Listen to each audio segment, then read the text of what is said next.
You ready? Mm-hmm. Good. All right. Hello, Sam. It's a pleasure meeting you. I noticed on your LinkedIn that you go to guest lectures on cybersecurity at local universities. Can you tell me some of the colleges you have gone to? Yes, it's a very rewarding experience. I love being able to tell people about cybersecurity and how it impacts their day-to-day lives. I'm sure that must be fulfilling going around to different colleges informing the youth of America about cybersecurity. So I want to ask you, how familiar are you with supersecurity and our product, PureSecure? I'm not familiar at all. Well, we work with CISOs like yourself in the packaged good industry and help them solve their cybersecurity headaches around tools, people, and procedures. Is this a good time to sit down with you and talk about that? Yes. Well, the agenda that I've created today is to ask you about your current tools, people, and procedures. Is there anything you would like to discuss or address that I didn't mention? That sounds good to me. Well, if we were to get to a decision point today, would you be able to make a purchasing decision, or would we need to bring someone else in? Yes, I will be able to make that decision. Perfect. Would it be okay if I took notes? Yes. All right, so what goals or outcomes are you looking to hope to achieve by working together? I'm hoping to solve any of my cybersecurity headaches. I do have 3 problem areas. All right, perfect. Well, I first wanted to start with your security tools. So how are you managing your cybersecurity with the tools you currently have? Our environment includes a mix of legacy and newer cybersecurity solutions. Okay. And what are the biggest challenges you currently face with your cybersecurity tools? We're getting flooded with false positives and conflicting alerts from tools that don't interpret threats the same way. Okay, I understand that. Can you tell me a little bit more about that? Just last week, 2 tools flagged the same event as both low risk and critical, and the team wasted hours trying to validate it. And why do you think this is happening? These tools were never meant to coexist in the same environment, and without a unified framework, they step on each other constantly. I'm sure that's frustrating. Have you tried to fix this before? No. No? Why is now a good time? Tuning every tool to work with the others is incredibly time consuming, and my team doesn't have the bandwidth to manage that right now. Oh, okay. And now I wanted to talk about some enhancement questions with you. Is there anything you're not getting with your current tools that you would like? I'm looking for a way to prevent tools from interfering with each other on the network. All right. And then can you tell me a little bit more about that? We've had issues where one platform updates break another logging functionality. All right. And have you tried to fix it before? No. And why is now a good time? We haven't formalized any process for evaluating how tools interact before implementation. All right. And I just want to talk about some timeline questions with you. Are there any upcoming deadlines or events that could impact the timing of this decision? We'd like something in place by the start of Q2. All right.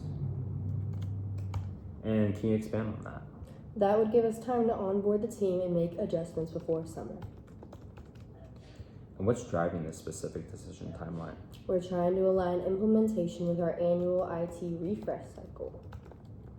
And can the timing be expedited if there's a good reason? Definitely, if deployment is simple and doesn't disrupt our operations. And what would need to happen to expedite it? We'd need to see a clear implementation roadmap with internal resource requirements outlined. All right, and I just want to also talk to you about your spending right now. Do you know how much money you could save if that issue was eliminated? Well, right now we're spending about $4,200 a month on wasted tool capacity. All right, and what do you think could help with that? Efficiency. Executives want better performance from the same or fewer tools. Understandable. How do you know you spent that amount of money or could save this amount? We conducted a time and resource allocation study last quarter that laid it all out clearly. All right. And what is driving your budget?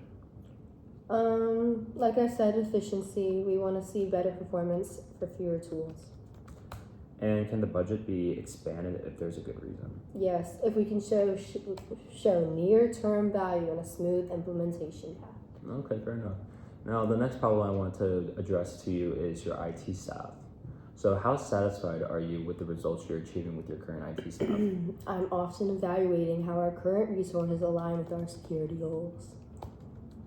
Well, I'm sure that must be frustrating. Can you walk me through how your current IT staff works and what challenges you are currently experiencing? Well, even our best people get blindsided by zero-day threats or obscure attack vectors. And then, can you expand on that for me?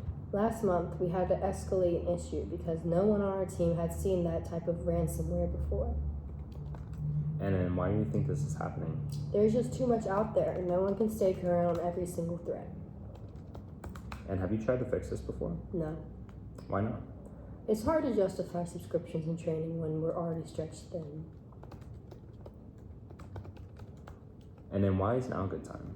We're getting more executive visibility, so improving our threat readiness is finally getting support. All right, and now I wanted to talk about your enhancements. Is there anything you are not getting with your current IT staff that you wish you would? It could be helpful if we didn't need everyone to be an expert in every possible type of cyber attack. Oh, fair enough. Could you tell me a little bit more about that? No one can realistically stay on top of every single variant or threat vector coming out these days. Yeah, that's fair. Have you ever tried to get this before? Yes. Yeah? What happened?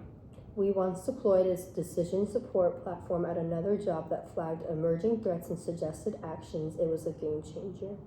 Oh, so why is now a good time to do this? With the volume of new threats increasing, we need scalable solutions that don't require deep expertise for every single person. Okay. And now I just want to talk to you about some time questions. Have you established a target date for making a final decision on this product? We expect to finalize our staffing solution in the next 45 days. And then can you expand on that? There's recognition across departments that we can't keep operating with the current team load. And then what's driving this specific decision timeline? Employee burnout and turnover are increasing, and this timeline allows us to act before it worsens. And can the timing be expedited if there's a good reason? It can happen sooner if we identify a plug-and-play option with minimal onboarding time. And what would need to happen to expedite it? We need a rapid internal assessment and clear buy-in from department heads to move faster. Fair enough. And so do you know how much money you could save if that issue was eliminated? We estimate that our people challenges cost us around $50,000 annually, factoring in turnover, lost productivity, and support. And can you tell me a little bit more about that? Some roles are so specialized that replacing or reskilling is both time-consuming and expensive. And how do you know that you spent that amount of money or could save this amount?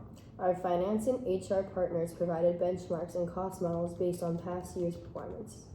And what's driving your budget? Reducing burnout and increasing team efficiency are high priorities. And can the budget be expanded if there's a good reason? We'd expand the budget if we saw clear improvement in retention and team morale. All right. And lastly, I just want to talk to you about policies and procedures. Can you walk me through your current procedures? We make a point to revisit our policies regularly to stay aligned with best practices. Understandable. So what is the biggest challenge you're currently facing with your current procedures? During a recent drill, our team couldn't find the most recent response plan and had to guess steps. And then can you tell me a little bit more about that? We've got documents saved in emails, cloud drives, and shared folders. It's chaotic. And then why do you think that's happening? People are too focused on their own areas to keep up where everything is current. Have you tried to fix this before? No. Well, why not? I haven't had time to assign someone ownership of organizing and maintaining the documentation. So why is now a good time? We're improving response protocols right now, so it's the perfect time to centralize everything in one place. Alright. And I just want to talk to you about some enhancements. Are there any areas of your procedure that you feel could be optimized or streamlined? I'd love it if every policy and procedure we needed were just one click away in a central location. And why do you think this is? Too often we waste precious time during an incident hunting down outdated or scattered documentation. And have you tried to fix this before? No. Why not? Here we just haven't had anyone take ownership of organizing and maintaining everything. So why is now a good time? Since we're reviewing our documentation now anyway, it's the ideal time to clean this up and centralize. Fair enough. So do you have a time frame within which you expect to make a purchasing decision? Our annual policy review and recertification cycle starts in 6 weeks. All right, and then can you tell me why that is? It's the one window where everyone is already focused on process updates. So what's driving the specific timeline? Wait, did I say that? Can the timing be expedited if there is a good reason? Yes, if we see something that clearly improves efficiency or reduces compliance risk.